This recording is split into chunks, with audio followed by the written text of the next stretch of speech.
मेरी बहनें डॉक्टर उज़्मा और नौरीन नियाज़ी को अंदर मुलाकात के लिए नहीं जाने दिया। आम तौर पे आपको पता है कि पिछले 3.5 महीने से मुझे तो बिल्कुल इजाज़त नहीं मिली है, लेकिन इमरान खान की वो एक वाहिद मुलाकात होती है। पहले इन्होंने हमारी फैमिली, मेरे कज़न्स भी आते थे, 6 लोगों की इजाज़त थी, इन्होंने उसको कम करके 3 पे ले आए, हम तीनों बहनों पे, फिर वो भी ख़त्म करके 2 बहनों पे ले आए, और आज उन्होंने इमरान खान की मुकम्मल तौर पे फैमिली के साथ मुलाकातें बंद कर दी हैं। यही हम बड़ी देर से कह रहे हैं कि सारे इंसानी हकूक़ पाकिस्तान के और इंटरनेशनल उसकी ख़िलाफ़ वर्जी हो रही है, जजेस के ऑर्डर्स की ख़िलाफ़ वर्जी हो रही है।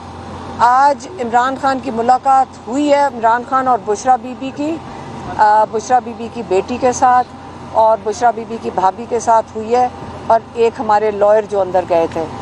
अब इनके थ्रू जो पैगाम आया है वो मैं आपको दे देती हूँ।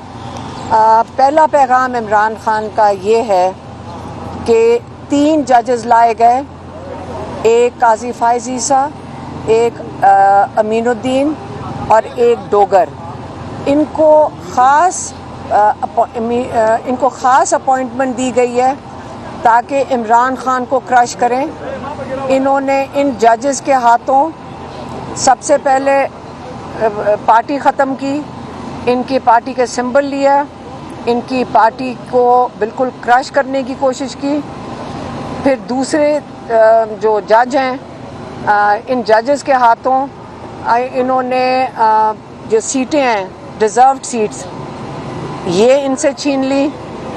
फिर इन्होंने, यही जजेस हैं जिन्होंने ये कहा था कि जो मिलिट्री कोर्ट्स में ट्रायल्स हो रही हैं ये जायज़ हैं, और फिर जो जज डोगर आए इनको ख़ास लाया गया, पहले एक्टिंग जज बनाया गया, फिर इनको मुस्तकिल कर दिया गया।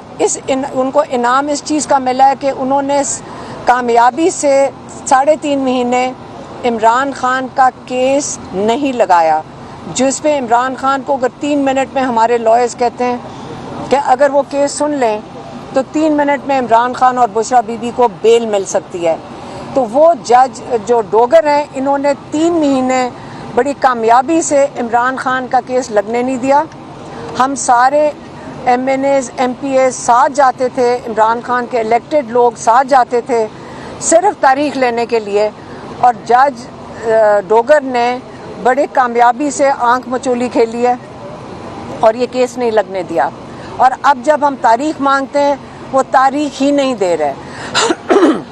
तो इमरान खान ने कहा है कि मैं आपके ख़िलाफ़ जो बात कर रहा हूँ इसकी वजह से आप मेरे ऊपर कंटेम्प्ट ऑफ कोर्ट लगाएं।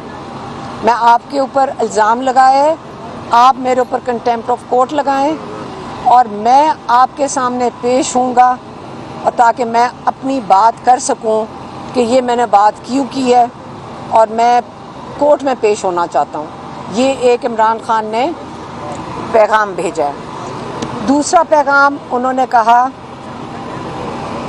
कि जो पाकिस्तान का जो इकोनॉमिक हालात जाएंगे, ये याद रखें कि जब आप, वो उन्होंने इसको नाम दिया, उन्होंने कहा, मैं पहले भी कह चुका हूँ कि जब मैं प्राइम मिनिस्टर था तो मुझे एजेंसियों ने बताया कि ये सारे चोर हैं। आज वही लोग चोरों को लेकर हमारी एजेंसियां उनको ऊपर बैठा दिया पाकिस्तान के ऊपर, और इसको उन्होंने कहा डाकू, क्या था, डाकू डफर अलायंस। उन्होंने इसको नाम दिया डाकू डफर अलायंस, और उन्होंने कहा कि यही किस्म का अलायंस आप देख लें नाइजीरिया में है। नाइजीरिया का उन्होंने कहा ज़रूर इसका वो एग्ज़ाम्पल देना, क्योंकि नाइजीरिया दुनिया का 5वां सबसे बड़ा तेल की प्रोडक्शन करता है और बहुत अमीर मुल्क होना चाहिए, लेकिन वहाँ पे गुर्बत अरूज पे है। तो इसका ये मतलब नहीं है कि अगर आपके पास वसाइल हों तो आप तरक्की कर जाते हैं। उसके लिए आपको ज़रूरत है एक ईमानदार, या एक जो आपकी जो रूलिंग एलीट है वो जब आपके सारे वसाइल चोरी कर लेगी तो एक मुल्क जितने मर्जी वसाइल एक मुल्क पैदा कर ले, आप गुर्बत की लकीर से ऊपर नहीं ला सकते अपने लोगों को। तो ये उन्होंने दूसरा पॉइंट बताया कि इस वक्त जो ये अलायंस बना हुआ है ये पाकिस्तान की मईशत को तबाह कर रहा है और करता जाएगा। अब लोगों के ऊपर है कि आप अपनी इस निज़ाम के लिए आपको कबूल है, क्योंकि आप गुर्बत की लकीर के मज़ीद नीचे चलते जा रहे हैं, आपकी इकॉनमी मज़ीद कोलैप्स कर रही है, आपकी जो आपका 100 रुपया था पहले अब 75 रुपये पे आ गया, क्योंकि आपका तो पेट्रोल भी महंगा करते जा रहे हैं और आपके ऊपर टैक्सेस भी लगा रहे हैं।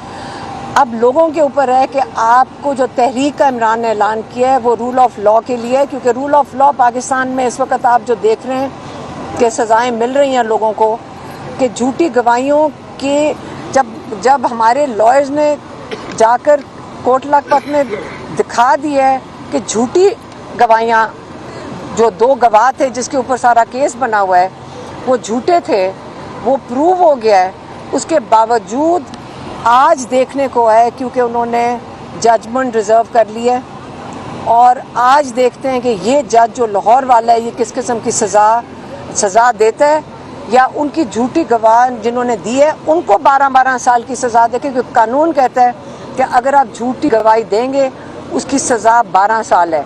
या उनको सज़ा देनी चाहिए इसको जिन्होंने झूठी गवाहियाँ दी हैं, या इन झूठी गवाहियों के ऊपर ये बेगुनाह लोगों को सज़ाएं देते हैं। ये आपके सामने आ जाएगा। अगर ये इस किस्म का पाकिस्तान का रूल ऑफ लॉ है तो अगर सारे जैसे इमरान खान ने पहले कहा दरवाजे बंद हो गए हैं, तो इस वक्त इसलिए इमरान खान ने कहा था हमारे पास और कोई चारा नहीं, हमें तहरीक चलानी पड़ेगी रूल ऑफ लॉ के लिए, अपनी डेमोक्रेसी जमहूरियत के लिए, कानून और आइन की बालादस्ती के लिए, और मईशत तो सबको लेकर इस वक्त सब पे असरअंदाज हो रही है। तो अब तहरीक के ऊपर उन्होंने पार्टी के लिए हिदायत भेजी है कि सारे यकजा होकर सारा फोकस तहरीक के ऊपर करें।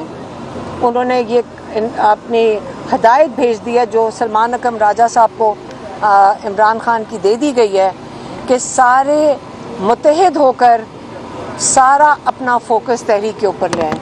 और तहरीक इसलिए है क्योंकि इंसाफ के दरवाजे सारे बंद हो गए हैं। ये इमरान खान का पैगाम था, इतना ही आज हमें मिला है। मेरी बहनें अंदर जा नहीं सकी हैं तो इसलिए हमारी फैमिली को बिल्कुल बंद कर दिया गया है। अच्छा ये बताइएगा, खान साहब ने अंदर से जो लोगों को आज 32 लोगों को सज़ा हुई है 9 मई में, उसके ऊपर उन्होंने कोई पैगाम दिया अंदर से। तो दूसरा ये बताइएगा कि खान साहब के बच्चे कब पाकिस्तान आ रहे हैं, और आप जो 5 अगस्त को एहतजाज करने जा रहे हैं उसकी कोई जगह बताएगी कि किस जगह पर एहतजाज होगा या पूरे पाकिस्तान में मुख्तलिफ इलाकों में होगा? पता नहीं, वो तो पार्टी बताएगी कि तहरीक तो पार्टी ने चलानी है। और इंशाल्लाह बच्चे बिल्कुल इमरान खान के बेटे सुलेमान और कासिम पाकिस्तान आ रहे हैं। इंशाल्लाह वो आएंगे, वो अपने वालिद से मिलना चाहते हैं, उनके पास नाइकॉप है, उनको वीज़े की ज़रूरत नहीं है, और जो उनको धमकियाँ दी गई हैं उनसे कोई नहीं घबरा रहा। मैडम, आज आप तीनों बहनों की मुलाकात नहीं कराएगी। कहा यह जा रहा है कि सेनेट इलेक्शन के बाद जो आज आपकी मुलाकात नहीं कराई जा रही।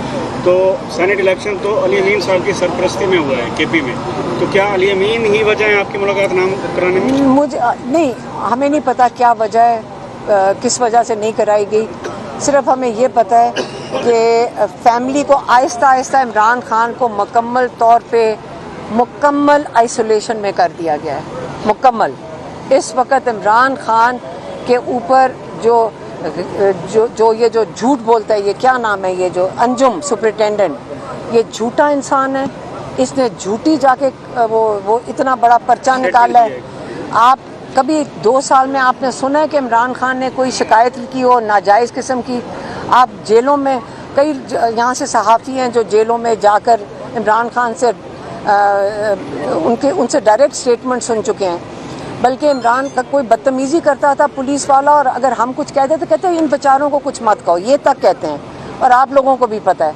तो इमरान खान जब कभी किसी के ऊपर ना झूठा इल्ज़ाम लगाते हैं, लेकिन वो उन्होंने नाम लेके पिछली दफ़ा कहा था कि ये सुपरिटेंडेंट अंजुम और जो अंदर कर्नल बैठा है, इन्होंने मिलकर जो मेरे साथ जुल्म कर रहे हैं। किताबें अभी तक नहीं उनको दी गई।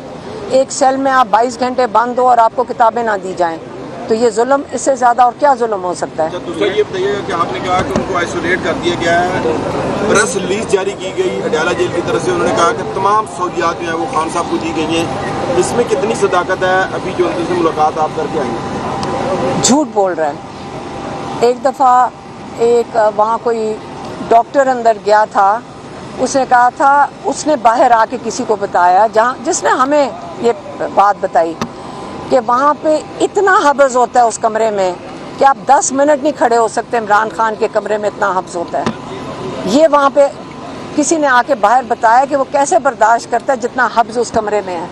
तो इमरान खान बर्दाश्त कर रहे हैं और ये झूठ बोल रहा है अंजुम। ये बताइएगा, ज़हीर अब्बास साहब ने आपको ब्रीफ किया है, जो सेनेट इलेक्शन हुए हैं केपी में, उस पर खान साहब ने कोई बात की है? क्योंकि जो लिस्ट गई है, फाइनल लिस्ट जो कैंडिडेट्स की गई है, उस पर पार्टी के अंदर से बहुत सारा रिएक्शन आया है और कुछ कैंडिडेट्स अब उसके खिलाफ भी खड़े हुए। देखें, मैं एक चीज़ आपको बताती हूँ। इमरान खान आइसोलेशन में 1 महीने से, तो आप इमरान खान से कैसे उम्मीद रखते हैं कि उनको पता हो कि बाहर क्या हो रहा है? आप फिर समझ लें, जब मैं आइसोलेशन कहती हूँ उसका मतलब कोई इंसान उनके साथ बातचीत नहीं कर सकता है। बिल्कुल बंद, अखबार बंद, टीवी बंद। जब इमरान खान के पास कोई इन्फॉर्मेशन है ही नहीं, तो 1 महीने में जब कोई इन्फॉर्मेशन जाएगी नहीं, तो आप एक बाहर बैठे हुए, मैंने किसी को कहा आप 2 दिन के लिए ज़रा कमरे में बंद करके बाहर निकल के, आपको समझ ही नहीं आएगी बाहर क्या हो रहा है। तो इसलिए इमरान खान, मेरे ख्याल में पार्टी खुद मुतहद रहे और तहरीक के ऊपर फोकस करे, जो इमरान खान का पैगाम है। खान साहब से उनको जो लिस्ट फराहम की गई है, उस पर देखिए, हम इस पे देखें, मुझे किसी ने कहा जी आप इस पे कमेंट क्यों नहीं कर रहे? मैंने कहा मेरे भाई ने बड़ी समझदारी से मेरी बहनों को कुछ नहीं कहा पिछली मुलाकात में, क्योंकि वो अपनी फैमिली को प्रोटेक्ट कर रहे होंगे कि तुम्हारे मुंह से कोई ना बात निकले। उन्होंने एक किस्म का मना कर दिया। उनको ये समझ आ रही थी कि हर दफ़ा होगा, आपको पता है इलेक्शन होते हैं, तो जज्बात तो लोगों के होंगे, तो इसलिए उन्होंने कहा कि इस पर कोई कमेंट नहीं करना। इसका मतलब ये हमारे है से कि डिस्कस नहीं किया, उन्होंने डिस्कस हमारे साथ डिस्कस नहीं किया। मेरी बहन कह रही है हमारे से उन्होंने डिस्कस, पिछली दफ़ा हमारे से कोई डिस्कस नहीं किया इसके। उन्होंने कहा जी बैरिस्टर सैफ को हमने बता दिया, वो प्रेस कॉन्फ्रेंस करेंगे। राजा साहब, सलमान साहब, आप सेक्रेटरी जनरल पार्टी के, ज़हीर अब्बास साहब ने नहीं, मेरी अलहदा कोई बात नहीं हुई उनसे। ये जो लोग आपके आज उनको सजा दी गई है, क्या पार्टी इस पे क्या मौक़िफ़ देगी, जरा उसके बारे में बताइए। देखिए जी, जो गवाही थी, जो शहादत थी, वो पूरी कौम के सामने है। एक पुलिस का मुलाजिम कहता है मैं किसी तरह जमान पार्क दाखिल हो गया, सोफे के पीछे छुप गया, वहाँ मैंने सुना कि साजिश बुनी जा रही है। एक और मुलाजिम कहता है मैंने खान साहब को चक्री में चाय पीते देखा तो मैं मेज़ के नीचे घुस गया, मैंने वहाँ सुना है। तो ये अगर गवाही है, ये अगर शहादत है, तो पूरी दुनिया तमस्खुर उड़ाएगी। अगर इस बुनियाद पर आप leader of the opposition Punjab assembly में आप हमारे MNA अहमद चट्ठा साहब को, हमारे secretary general central Punjab Bilal Ejaz को और दीगर हमारे जो माहिदीन हैं, अकाबरीन हैं, उनको इस बुनियाद पर अगर आप सज़ा देंगे तो ये कोई सज़ा नहीं मानेगा। तो ये एक इंतहाई अफसोसनाक मौका है। हम अपील में ज़रूर जाएंगे, जो अदालतें हमें मुयस्सर हैं उन्हीं अदालतों के सामने हम जाएंगे, हम और तो नहीं कहीं जा सकते। हमारी अपील कब लगती है, कब सुनवाई होती है, मैं कुछ नहीं कह सकता, लेकिन जो खान साहब ने बात की है उस पर हम अमल करेंगे। हम तकाजा करेंगे, भरपूर तकाजा करेंगे कि हमारे मुकदमात को सुना जाए। जो हमने तौहीन अदालत की मुतअद्दिद दरखास्तें दी हुई हैं अप्रैल से, जो खान साहब से मुलाकात नहीं होने दी जा रही, जो 25 मार्च का इस्लामाबाद हाई कोर्ट का फुल बेंच का फैसला था, उस फैसले की मुसलसल तौहीन हो रही है और इस्लामाबाद हाई कोर्ट अपनी इस तौहीन के हवाले से कुछ नहीं कर रहा। तो हम ये मामला फिर उठाएंगे, हम सुप्रीम कोर्ट भी जाएंगे और हम इस मामले को दबने नहीं देंगे। इमरान खान को आप आइसोलेशन में नहीं रख सकते। सर, अभी तक जुनैद एजाज की कॉल दी है, वो कोई जगह डिसाइड की गई है? देखिए, आपके सामने बात आ जाएगी बहुत जल्द। अच्छा सर, जुनैद अकबर की जानिब से कहा गया है कि जो सियासी कमेटी थी सेनेट के इंतखाबात के हवाले से, उसमें से 13 मेंबर में से 11 मेंबर ने ये फैसला किया था कि इलेक्शन लड़ना है और इमरान खान ने जो फैसला था वो सियासी कमेटी के ऊपर छोड़ा था। तो ये कहाँ पे फैसले होते हैं पाकिस्तान तहरीक इंसाफ के? क्योंकि एक हर जानिब से एक गिरोह उठ जाता है और वो ये तहफ़्फ़ुज़ात का इज़हार करते हैं। देखें, ये पार्टी के अंदरूनी मामलात हैं। खान साहब ने सख्ती से कहा है कि इनके ऊपर बाहर तबसरा नहीं करना। हम जो भी मामला है पार्टी के अंदर तय करेंगे। ये बिल्कुल है कि दो आरा थी, एक राय ने फौकियत हासिल की, दूसरी राय अपनी जगह मौजूद है। शुक्रिया जी।